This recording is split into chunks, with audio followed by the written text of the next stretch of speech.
Terima kasih untuk Anda yang masih bergabung bersama kami di Market Review dan kita masih membahas kondisi permintaan pasar batubara Indonesia, kemudian juga bagaimana updatean terkini kondisi dari industri batubara dan proyeksi di 2021 mendatang. Dan kita masih berbincang bersama dengan Bapak Hendra Sinadia, Direktur Eksekutif Asosiasi Pertambangan Batubara Indonesia atau disingkat dengan APBI. Pak Hendra, tadi juga Anda jelaskan dari sisi masa depan begitu, cadangan, kemudian juga industri pertambangan batubara di Indonesia sudah memasuki tahap sunset.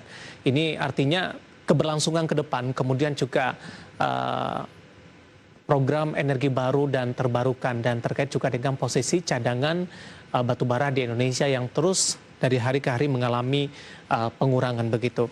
Kesiapan seperti apa yang sudah dilakukan oleh para pelaku industri untuk menghadapi kondisi ini, Pak? Tadi pun juga sudah dijelaskan ini akan beralih atau bertransformasi. Namun dalam hal ini masih memerlukan biaya yang cukup besar dan ini tidak berlangsung cepat, tentu memasuki tahap-tahap tertentu dan juga memerlukan insentif pemerintah dalam hal ini. Iya, betul. Jadi memang kita sedang memasuki yang banyak orang menyebut sebagai transisi energi ya. Bagaimana kita beralih ke sana. Nah, ini juga sangat disadari oleh teman-teman pelaku usaha batubara. Dan bahwa batubara akan satu saat akan habis tentu. Meskipun yang saya sampaikan tadi dalam 1-2 dekade ke depan kita masih punya prospek yang masih lumayan.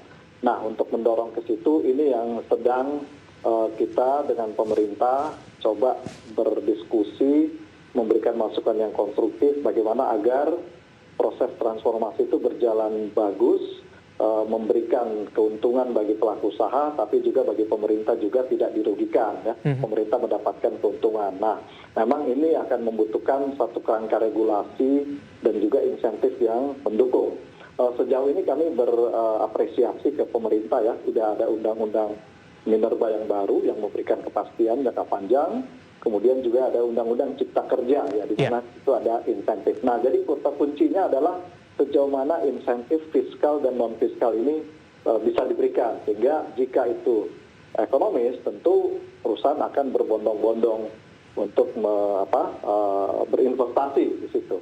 Nah, di satu sisi memang kita juga menyadari compliance dari negara kita terhadap perubahan iklim ya, Paris Agreement dan lain-lain. Nah, ini juga porsi dari renewable dalam kegiatan usaha pelaksanaan batubara juga beberapa teman-teman perusahaan sudah mulai ke situ ya. Kita lihat ada beberapa perusahaan yang banyak sudah menerapkan memasang solar PV di area tambangannya. Terus kita juga menggunakan biofuel ya, karena itu yang sekarang udah B30, itu juga salah satu bukti komitmen kita untuk pelan-pelan mengurangi carbon footprint. Jadi bukan hanya pembangunan ya, transformasi dari pengolahan batubara, tapi dalam kegiatan operasional yang secara efisien dan praktikal itu juga turut berkontribusi mengurangi carbon footprint.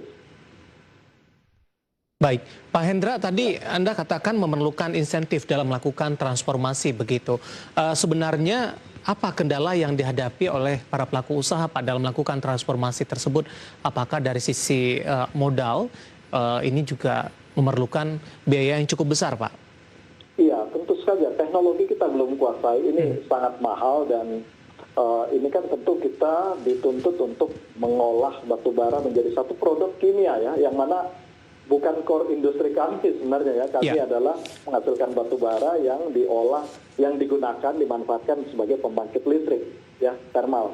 Nah, sekarang kita diminta untuk transformasi menghasilkan produk pengolahan batubara jadi bahan gas atau bahan kimia. Nah, ini tentu challenge-nya sangat luar biasa. Teknologi tadi, tentu investasi, dan dalam memenuhi itu tentu dalam situasi sekarang ke depan pendanaan juga semakin sulit ya.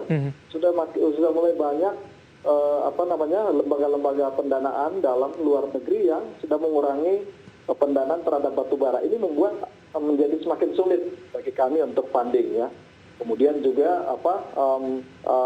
faktor ESG sekarang yang sedang didorong ya, Environmental Sustainable Governance, ini yang lagi didorong juga. Jadi tantangannya ke depan memang sangat berat untuk mewujudkan itu, dan insentif tentu sangat banyak karena ini mahal dan juga bagi perusahaan yang diminta untuk melaksanakan kewajiban itu kan mereka sudah beroperasi lebih dari 30 tahun ya. Jadi konsesinya sudah makin berkurang. Nah ini sementara dituntut untuk melakukan itu. Nah ini yang kita lagi berdiskusi secara intens dengan pemerintah, insentif apa yang kita sedang butuhkan. Dan saat ini sudah mulai dalam berjalan adalah PT Bukit Asam ya, dengan proyek gasifikasinya, dan beberapa perusahaan lain sedang menjajaki juga.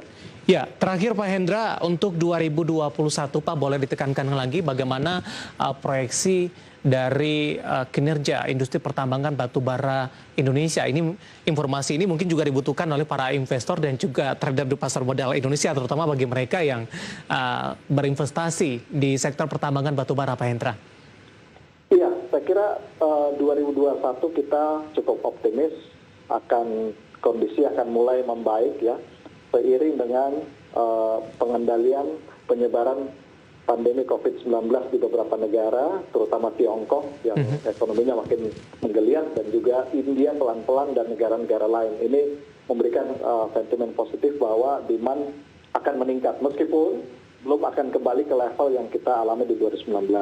Kemudian domestik juga dengan berbagai dengan ekonomi mulai tumbuh ya, dengan undang-undang cipta kerja dilontorkan, ini membuat ini, dan sentimen positif juga ada perusahaan yang diperpanjang PKP 2B-nya, dan ada undang-undang minerba. Nah, beberapa hal ini yang memberikan kami menjadi sentimen positif bahwa batubara akan mulai menggeliat di 2021. Dan tadi saya sampaikan di paling awal bahwa hari ini kami menandatangani kesepakatan dengan importir batubara di Cina untuk kelanjutan memberikan mereka prioritas terhadap batubara kita ke Tiongkok. Ini beberapa sentimen positif.